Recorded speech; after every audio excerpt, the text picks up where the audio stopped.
चलो नमस्ते विद्यार्थी मित्रों। गणित में 10मुं चेप्टर वर्तुळ एमां आपणे शुरुआत में थियरीनो अभ्यास कर्यो, त्यार पछी थोड़ाक दाखलानो महावरो कर्यो। हवे आपणे आगळ दाखलानी शरूआत करीए।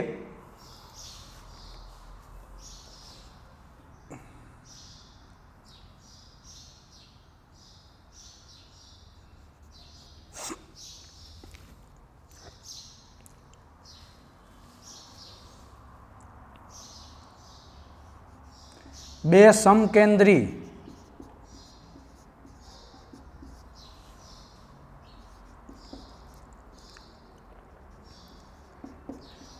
वर्तुळोनी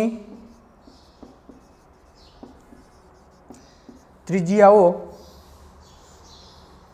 5 सेमी और 3 सेमी है। 5 सेमी अने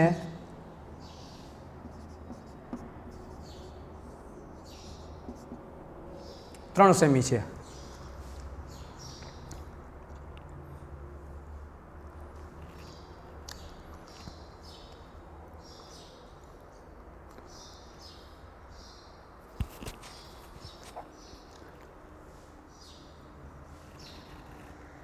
मोटा वर्तुळनी जीवा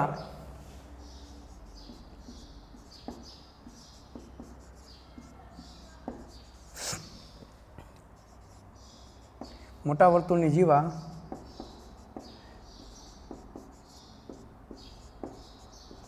नाना वर्तुळने स्पर्शे छे।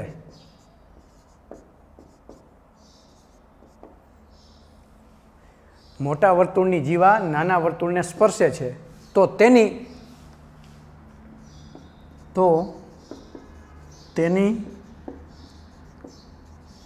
लंबाई शोधो।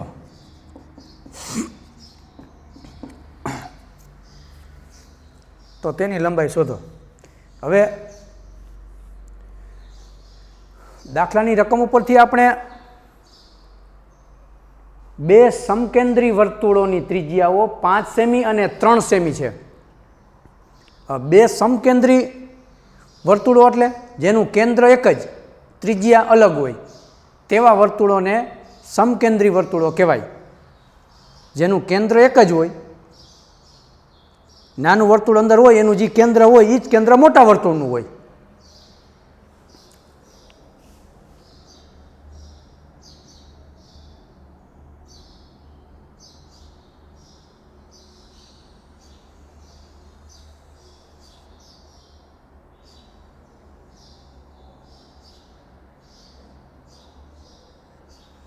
आ नानुं वर्तुळ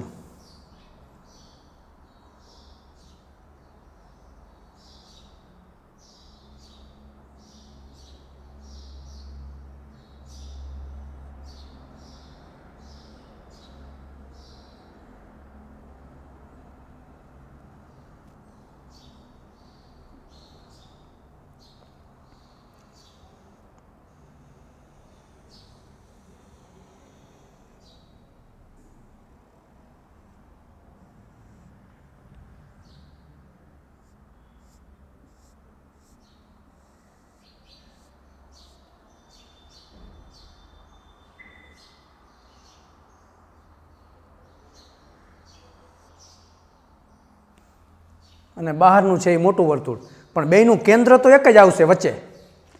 કેન્દ્ર એનું એક જ થશે। નાના વર્તુળનું કેન્દ્ર એ જ મોટા વર્તુળનું કેન્દ્ર। એટલે વ્યાખ્યા કેવી બને? વ્યાખ્યા સમકેન્દ્રી વર્તુળની તો કે જેનું કેન્દ્ર એક જ હોય અને ત્રિજ્યાઓ જુદી હોય એવા બે વર્તુળોને સમકેન્દ્રી વર્તુળ કહેવાય। તો આ એનું કેન્દ્ર।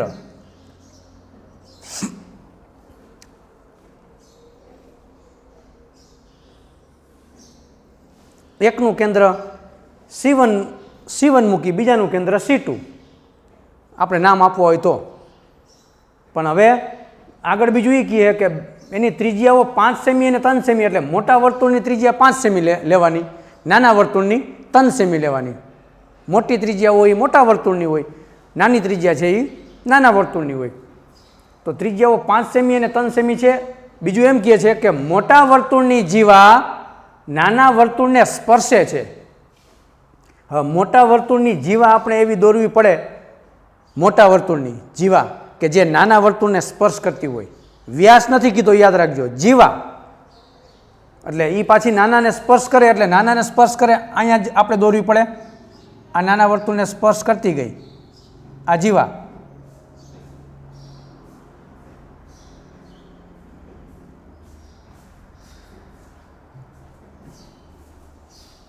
આ મોટા વર્તુળની જીવા છે એ નાના વર્તુળને સ્પર્શે છે.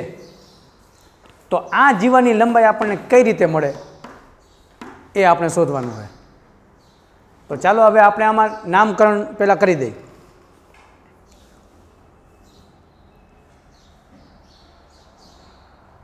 ઓ કેન્દ્ર આપશું આપણે.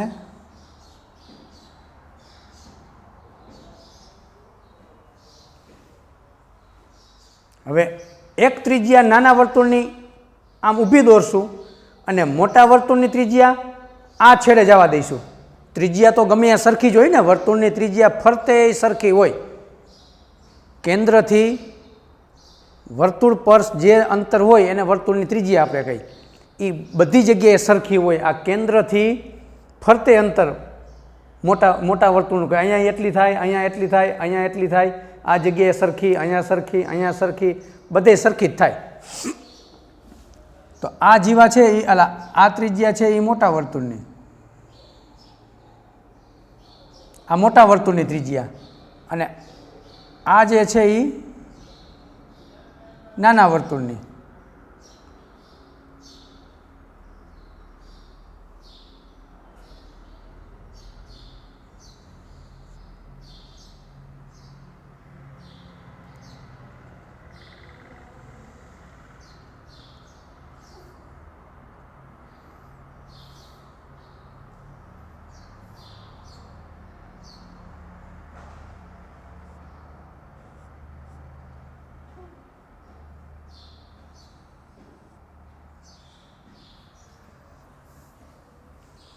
તો મોટા વર્તુળની જીવા નાના વર્તુળને સ્પર્શે છે. એટલે આ રીતે આકૃતિ આપણે બનાવવાની છે.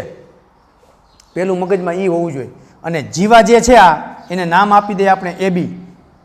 આ AB જીવા, અને અહીંયા વચ્ચે M નામ આપી દઈએ, M અથવા P આપી દઈએ. ચાલો,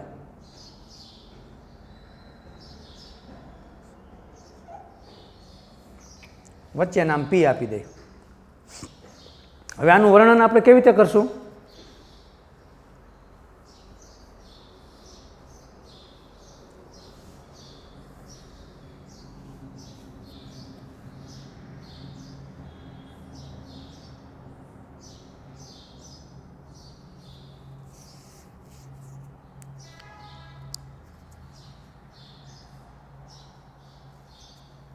આપણે જીવાની લંબાઈ શોધવી છે, AB શોધવો છે. AB આપણને કેવી રીતે મળે? ટૂંકું ને ટચ. કે આપણને પહેલાં આ માપ કેટલું છે? નાની ત્રિજ્યા તો કે 3. પછી મોટા વર્તુળની ત્રિજ્યા એટલે આ OA એ કેટલો છે? 5. એ 5 છે. આ 3 છે, આ મોટા વર્તુળની 4 છે. અને બીજા નંબરમાં ત્રિકોણ APO, ત્રિકોણ APO છે ને એ કાટકોણ ત્રિકોણ છે. કેવો છે? કાટકોણ ત્રિકોણ છે. એના ઉપરથી આપણે પાયથાગોરસનો સિદ્ધાંતનો ઉપયોગ કરીએ એટલે આપણને AP મળે. શું મળે?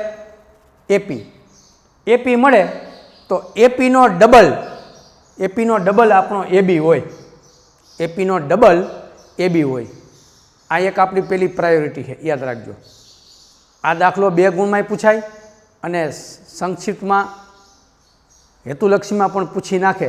ત્યારે આપણે વિચારવાનું કે 2 સમકેન્દ્રી વર્તુળની ત્રિજ્યાઓ આપેલી હોય અને એમાં મોટા વર્તુળની જીવા નાના વર્તુળને સ્પર્શ કરતી હોય એવો ઉલ્લેખ હોય, એટલે હંમેશને માટે પાયથાગોરસનો સિદ્ધાંત લાગે. એમાં ત્રિપુટી જ છે 3, 4 ને 5. એમાં 3 અને 5 આપ્યા છે તો આ આપણને એપી છે એ 4 મળે, 4ના ડબલ કરો એટલે એબી છે એ 4 ગુણ્યા 2 એટલે કે 8 જવાબ આનો આવશે. કેટલો? 8 જવાબ. હેતુલક્ષીમાં આપણે શોર્ટકટમાં જ વહી જવાનું, જેથી કરીને સમય મર્યાદા છે એ જળવાઈ રહે.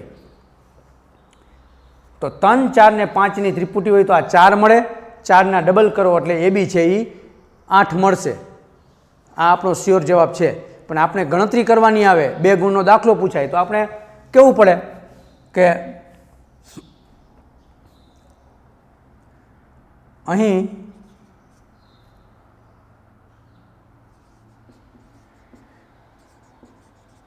નાના વર્તુળની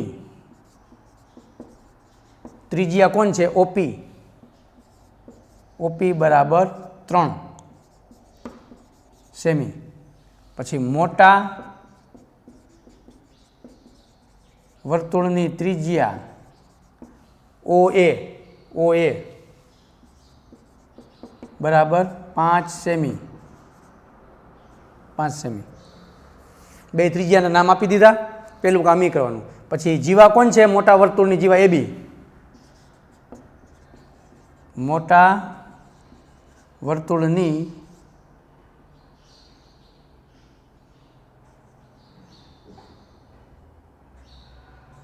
જીવા એબી છે. આપણે એબી શોધવો છે. મોટા વર્તુળની જીવાની લંબાઈ શોધવાની છે. તો મોટા વર્તુળની જીવા એબી છે. ત્રિકોણ કયો બનશે? તો કે ઓપીએ અથવા એપીઓ ગમે હાલે. ત્રિકોણ ઓપીએ માં ખૂણો પી બરાબર 90. ખૂણો પી કેટલો છે? 90. આવું આપવાનું આપણે. ત્રિકોણ ઓપીએ માં ખૂણો પી 90. હવે 90 અથવા તો કાટકોણ, જે શબ્દ વાપરો એ. ખૂણો પી બરાબર 90 કહેવાય ગયો. હવે આપણે કહી શકીએ કે પાયથાગોરસના પ્રમેય મુજબ, પાયથાગોરસના પ્રમેય મુજબ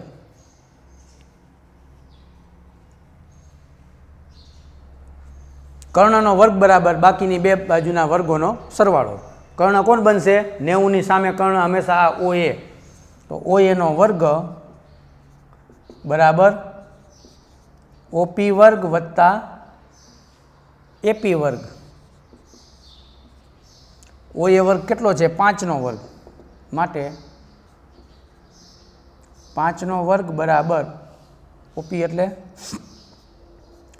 3નો વર્ગ વત્તા એપી વર્ગ.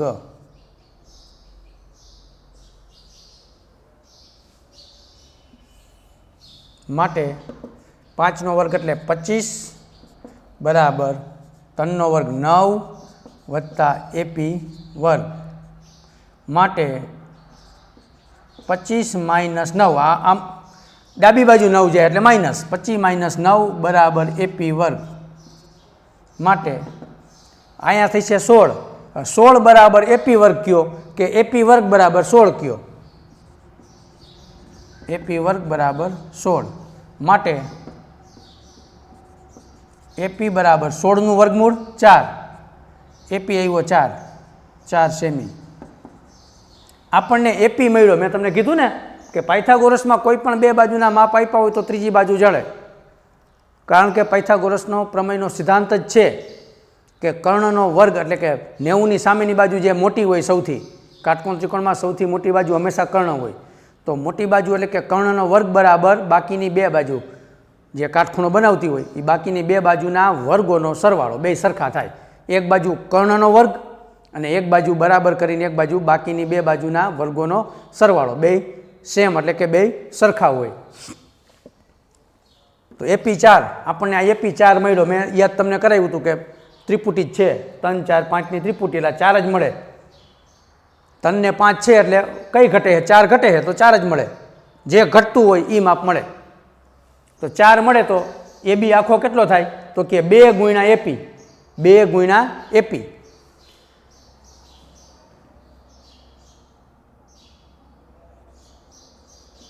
જીવા એબીની લંબાઈ બરાબર 2 ગુણ્યા એપી બરાબર 2 ગુણ્યા 4 બરાબર 8 સેમી। આ જવાબ। જીવા એબીની લંબાઈ શોધવા નથી તો જીવા એબીની લંબાઈ બરાબર 2 ગુણ્યા એપી। આ જે એપી મળે ને આપણે, આ જે મળે ને કટકો, અડધો કટકો, એનો ડબલ હંમેશા એબી હોય, કારણ કે વર્તુળનો સ્પર્શક આ રેખાને આ જગ્યાએ સ્પર્શ કરે છે, એટલે એનો હંમેશા એનો ડબલ જ હોય। કાટકોણ ત્રિકોણની રચના થાય એટલે આ જીવા છે એ આની ડબલ હોય, એપીની ડબલ હોય એબી। તો એબી બરાબર 2 એપી, 2 એપી 2 ગુણ્યા એપી એટલે 2 ગુણ્યા 4 8 સેમી। આ જવાબ। તો હાવ એકદમ સહેલો દાખલો છે। રકમને યાદ રાખજો, આવા કોઈ પણ રકમ આવે અહીંયા ખાલી આંકડા જ બદલશે, ખાલી ત્રિજ્યા બદલશે, બીજું કાંઈ નહીં। તો આ જગ્યાએ ત્રિજ્યા બદલાવી નાખો એટલે આ જ રિધમથી દાખલા ગણવાના। તમને એમ આપે કે બે સમકેન્દ્રી વર્તુળની ત્રિજ્યાઓ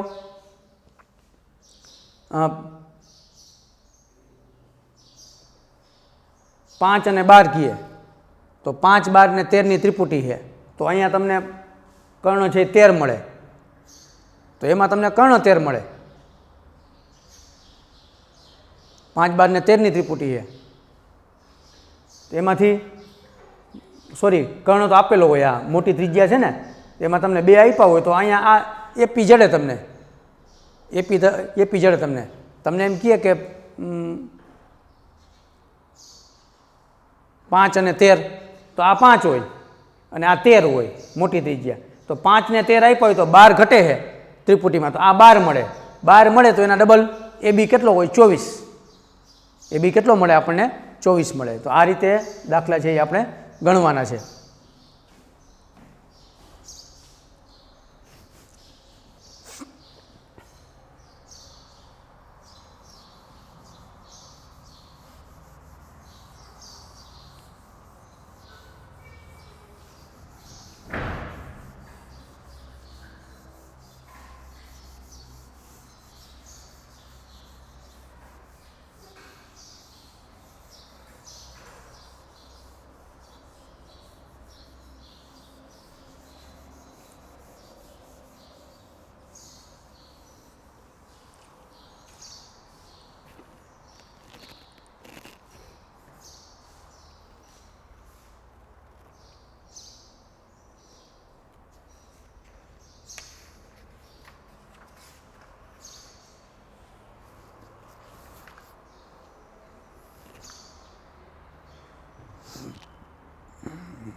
ઓ કેન્દ્ર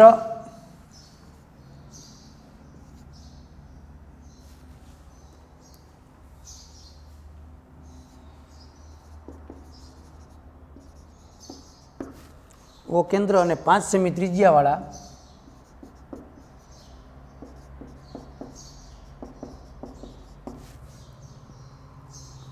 એક વર્તુળમાં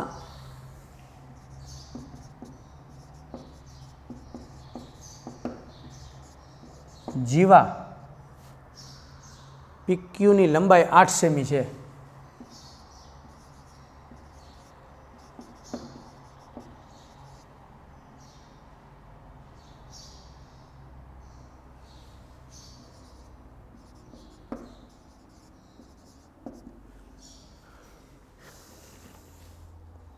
પી અને ક્યુ પરના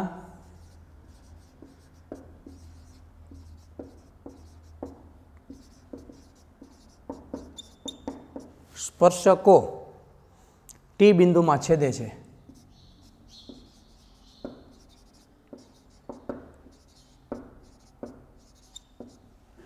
ટી બિંદુમાં છેદે છે. ટીપીની લંબાઈ શોધો.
ઓ કેન્દ્ર આ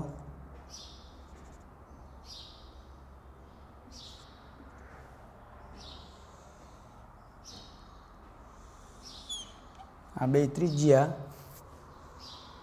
5 સેમી ત્રિજ્યા કીધી है.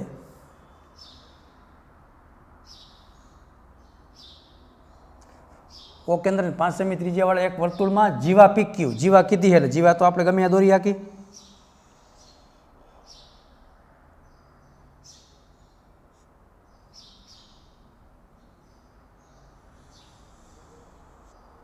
જીવા જીવા પી અને ક્યુ આ પી ક્યુ નામ જીવા પી ક્યુની લંબાઈ 8 સેમી છે. પી અને ક્યુ પરના સ્પર્શકો આ પીનો સ્પર્શક અને ક્યુનો સ્પર્શક એ ટી બિંદુમાં છેદે છે. એટલે બાઈને બે જ્યાં ભેગા થાય અહીંયા છેદે છે.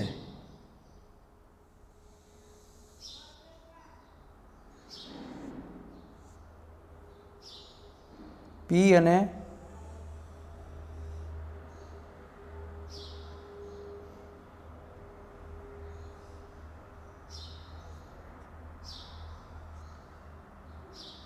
પી અને ક્યુ પરના સ્પર્શકો છે એ ટીમાં છેદે એટલે અહીંયા ટી નામ આપી દે. આ પી અને ક્યુનો સ્પર્શક છે. આ બે સ્પર્શક બાઈને ટીમાં છેદે છે. બે અહીંયા ભેગા થાય છે. તો ટીપીની લંબાઈ શોધો. આ બે સરખી જશે. જો કે ટીપી કયો કે ટી ક્યુ કયો બેની લંબાઈ હંમેશા સરખી જ હોય. વર્તુળના બહારના બિંદુમાંથી દોરેલા સ્પર્શકોની લંબાઈ હંમેશા સરખી હોય ને હોય. તો ટીપી કયો કે ટી ક્યુ કયો બેની લંબાઈ સરખી હોય. બહારના બિંદુમાંથી દોરેલા સ્પર્શકો કેવા હોય? સમાન હોય.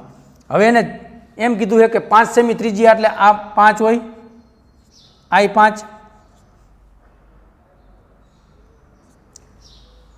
અને બીજું કીધું એ પીક્યુની લંબાઈ 8. આ આખી લંબાઈ 8 છે. તો હવે એક આનો આપણે દ્વિભાજક દોર નાખીએ તો આ બે 4 4 બનશે. એટલે બનશે 4 4. યાદ કરાવવું ખાલી.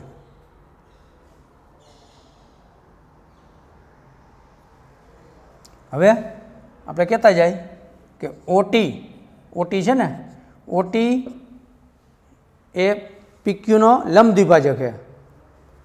ઓટી એ પીક્યુનો લંબ દ્વિભાજક હોવાથી કોણ કોણ સરખું થઈ છે? એક નામ અહીંયા આપી દઈએ આપણે, આર, PR અને QR. અહીંયા આર નામ આપી દઈએ તો PR અને QR બે સરખા થઈ છે હોવાથી PR બરાબર QR બરાબર 4 સેમી. કુલ 8 હતા ને, 8 હતા. જીવાની લંબાઈ 8 હતી એટલે બે કેટલી કેટલી થઈ? આ એનો દ્વિભાજક છે. ખૂણાનો દ્વિભાજક હોય તો બાજુના બે સરખા ભાગ કરે. જીવાના બે સરખા ભાગ થયા. 8 હતી તો I 4 ને I 4. PR બરાબર QR બરાબર 4 સેમી. યાદ રાખજો કે OT છે ને, OT એ PQ નો લંબ દ્વિભાજક છે. યાદ રાખજો, બે લંબ દ્વિભાજક છે એટલે બે સરખા ભાગ થયા. અહીંયા ખૂણાના બે સરખા ભાગ થાય તો અહીંયા જીવાના બે સરખા ભાગ થાય એટલે PR અને QR બે 4 સેમી. હવે કાટકોણ ત્રિકોણ ORP,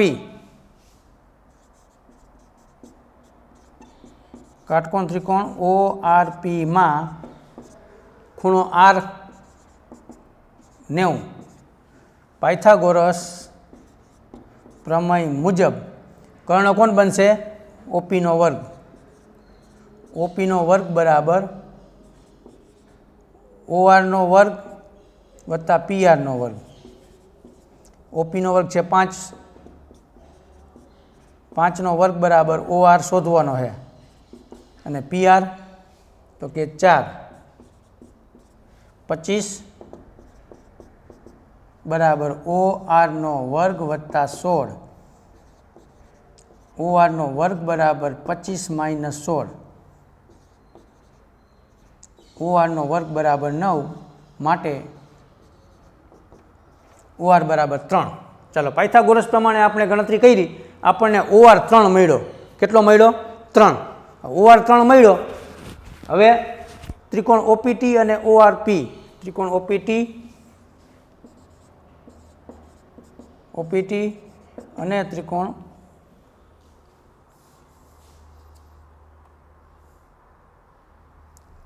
ORP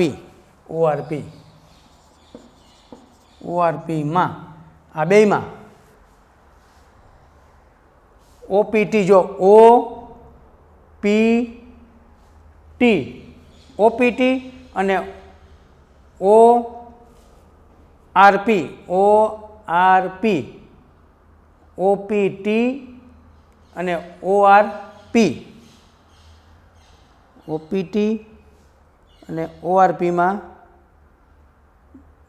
ખૂણો OPT બરાબર ખૂણો ORP. ખૂણો OPT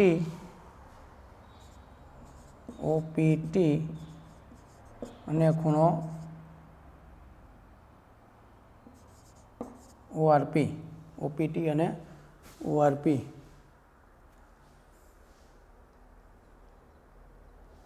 બરાબર છે ORP. કાટખૂણા હે બે. કેવા હે? OPT માં જો OPT સ્પર્શક સાથે હંમેશા ત્રિજ્યા, વર્તુળની ત્રિજ્યા સ્પર્શક સાથે હંમેશા 90 નો ખૂણો બનાવે એટલે OPT એ 90 અને ORP એમાં R 90. એ બે કેવા? કાટખૂણા. તો બંને કેવા થયા? કાટખૂણા.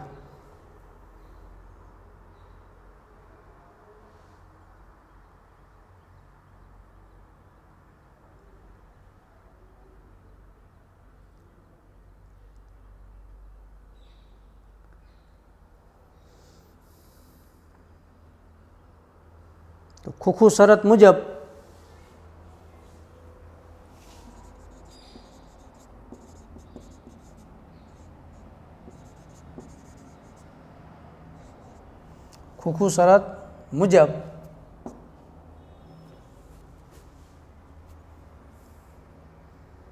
ત્રિકોણ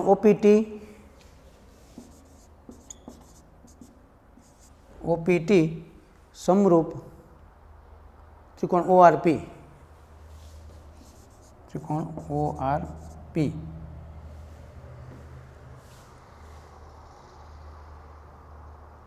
PT ના છેદમાં RP, બરાબર OP ના છેદમાં OR.